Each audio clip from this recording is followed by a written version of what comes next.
7 doctors of nature. Isa-isa natin. Number 1, Dr. Air. Kailangan natin mag-inhale, exhale every morning. Kailangan po ito malapit sa puno halaman. Bakit? We need oxygen from the air that we breathe. Number 2, Dr. Sunshine. Kailangan natin ng natural vitamin D to boost the immune system. At makukuha lamang natin yan sa sikat o sinag ng araw. Okay? Number 3, Dr.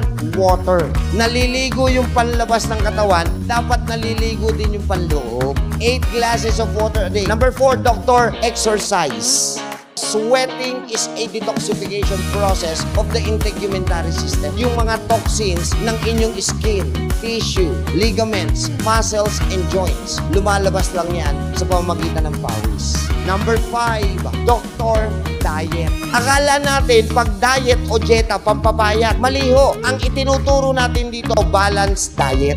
Ibig sabihin po, mai-enjoy nyo lahat ng pagkain sa isang linggo. Huwag lang pare-parehas. Kaso may sakit ang Pinoy. Ang hilig na nga ninyo sa kanin, ang ulam nyo puro baboy. Number 6, Dr. Sleep.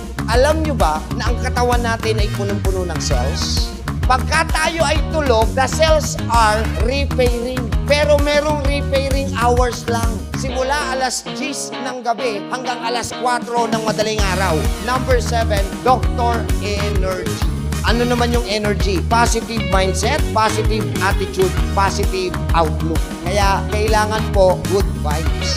If you can follow the 7 doctors, may tanong ako sa inyo. Libre, may bayad. Kaya o hindi? Kaya, libre. How come you're not doing it?